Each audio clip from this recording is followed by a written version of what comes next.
दोस्तों, आप तमाम लोग जानते हैं कि किस तरह से पिछले दिनों सुप्रीम कोर्ट ने एक अहम फैसला सुनाया। उस फैसले में ये बात सामने आई कि मुस्लिम महिलाओं को भी जो उनके पति हैं, उन्हें डिवोर्स के बाद गुजारा भत्ता देना होगा। यानी कि एक शख्स की एक महिला से शादी होती है, दोनों के बीच में अनबन हो जाता है, दोनों के बीच में मामलात अच्छे नहीं चलते हैं। लगता है कि दोनों की ज़िंदगी अब अच्छी नहीं है, दोनों ये फैसला लेंगे कि भैया अब हमारे साथ तुम्हारा गुजारा नहीं है, तो दोनों ही अलग हो जाएंगे। अलग होने के बाद साफ मतलब ये होता है कि दोनों अपनी अपनी जिंदगी अब अलग तरीके से गुजारेंगे। लेकिन ऐसा नहीं है। आपको बता दें कि सीआरपीसी 125 के तहत ये खबर सामने आ रही है कि सीआरपीसी की धारा 125 में ये बातें कही गई है कि आपको मुस्लिम महिलाओं आपको महिलाओं को तलाक देने के बाद, अपनी पत्नियों को तलाक देने के बाद जो है गुजारा भत्ता देना पड़ेगा। ऐसी ही बात जो है वो एक बार फिर सामने आई। आपको बता दें एक मुस्लिम महिला जो है वो तेलंगाना में केस करती है, तेलंगाना हाईकोर्ट में, जहां वो अपने पति से गुजारा भत्ता का डिमांड करती है। पता चलता है कि हाई कोर्ट जो है तेलंगाना का उनके हस्बैंड पर ये जो है वो तय कर देती है कि भैया तुम्हें 20,000 रुपया जो है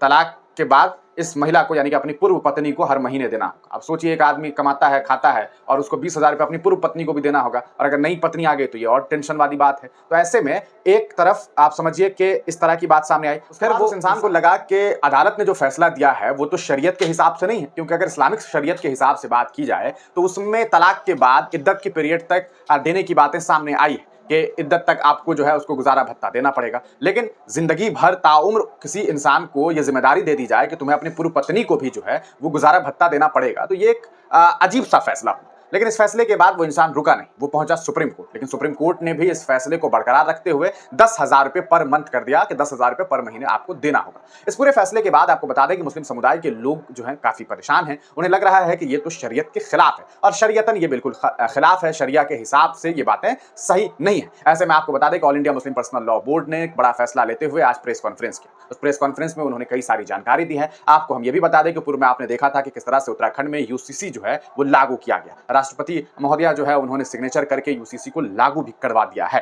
तो ऐसे में अब जो all India Muslim personal law board है उन्होंने इस पर भी चिंता जाहिर करते हुए ये बात कही है कि हम वहां के हाई कोर्ट में, यानी कि उत्तराखंड के हाई कोर्ट में यूसीसी के खिलाफ जो है आवाज उठाएंगे। वहीं दूसरी तरफ सुप्रीम कोर्ट में हम जाएंगे और वहां जाकर के ये जो मुस्लिम पुरुषों को, मुस्लिम महिलाओं को उनके तलाक पर जो गुजारा भत्ता देने की बात कही गई है उसके खिलाफ हम सुप्रीम कोर्ट में भी जाएंगे। इसके अलावा all India Muslim personal law board ने देश में हो रही मुसलमानों की लिंचिंग पर भी सवाल खड़े किए हैं और उन्होंने अपनी बात रखी। इस पूरे मामले में जो प्रेस कॉन्फ्रेंस किया गया, आपको बता दें कि आज ये प्रेस कॉन्फ्रेंस हुआ था, जिसमें जो बातें रखी गई, आपको बता दें कि ये जुलाई 14, 2024 को मस्जिद झाल पियाओ बहादुर शाह जफर मार्ग में जो है रेजोल्यूशन जो है एक तरह से कहा सकता है अडॉप्टेड की गई, जिसमें कुछ बातें कही गई है। रिसेंट पहले 4 बातें की गई हैं। उन 4 बातों में मुख्य 4 बात जो है, recent supreme court judgement of maintenance of divorce Muslim women, it was resolved that the recent judgement of the honourable supreme court on the maintenance of the Muslim divorcees against the Islamic शरिया, यानी कि इस्लाम के खिलाफ है, शरिया के खिलाफ है। तो जो आपने मुस्लिम पर्सनल लॉ एक दिया हुआ है, इसके बावजूद फिर आप उसे एक आम कानून में जैसे दे दिया गया है, तो इससे लोग जो है काफी चिंता में। सवाल आपको मैं बता दूं कि एक बात मैं आपको बता दूं कि ये पहली बार नहीं हुआ। असल में इस पूरे मामले की शुरुआत हुई थी शाहबानो केस से। शाहबानो केस काफी चर्चित केस है। उनकी शादी गालिबन 1974 या 76 के आसपास हुई थी। इस दरमियान उनका तलाक होता है और इस पूरे मामले को लेकर के जो है वो न्यायालय में जाती है, और गालिबन 1985 के आसपास जो है वो एक कानून बनाया जाता है जिसमें उनको सुप्रीम कोर्ट आदेश देता है उनके पति को कि भैया आप इन्हें गुजारा भत्ता दो। याद रखिए सन 1986 में उस वक्त जो है राजीव गांधी प्रधानमंत्री होते हैं। इस दरमियान इस पूरे मामले को लेकर के all India Muslim personal law board और तमाम जो मिली तंजीमें होती है वो देश भर में आंदोलन करती है।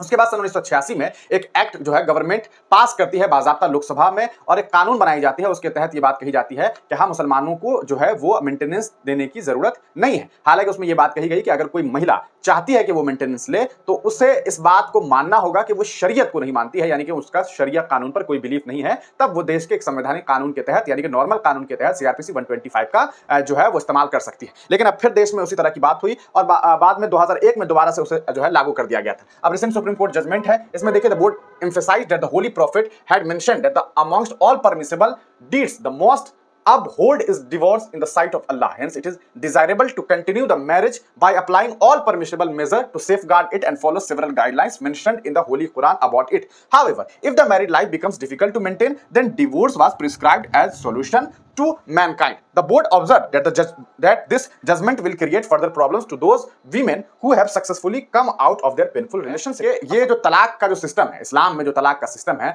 वैसे भी अल्लाह को बहुत ज्यादा पसंद ये चीज नहीं है। पसंद का मतलब यहां पर यह है कि कहा गया कि ये एक ऐसी चीज है जिसकी इजाजत तो अल्लाह ने दी है, लेकिन उसे नापसंदीदा गवार जो है किया है कि अगर जरूरत नहीं है, यानी कि रिश्ते बहुत अच्छे चल रहे हैं और सिर्फ किसी बात पर गुस्से में आकर के तलाक दे दिया, तो वो बहुत गलत है। इस्लाम में इसके लिए कठोर कहा जा सकता है, सजा मिलेगी। लेकिन अगर रिश्ते अच्छे नहीं चल रहे हैं तो भैया अलग हो जाने में ही जिंदगी अच्छी गुजरेगी ना। आप बेकार में जिंदगी जो है गुजार रहे हैं और लड़ रहे हैं, आपस में कट रहे हैं, तो इसके तो कोई फायदा नहीं है। लेकिन जब अलग हो जाएंगे तो फिर पैसे देने की बात कहां से सामने आएगी? तो इसका विरोध जो है all India Muslim personal law board करेगी। और इसके अलावा यूनिफॉर्म सिविल कोड को लेकर के, औकाफ को लेकर के भी कुछ बातें कही गई है। इसके अलावा मॉब लिंचिंग के मुद्दे पर भी जो है अपनी बात रखी गई है। तो आप तमाम लोग इस पूरे प्रकरण पर क्या कुछ सोचते हैं और क्या आपको लगता है कि जो सुप्रीम कोर्ट ने फैसला दिया है कि मुस्लिम महिलाओं को गुजारा भत्ता दिया जाए, उसको लेकर के आप क्या कुछ सोचते हैं? अपनी राय कमेंट सेक्शन में जरूर दीजिएगा।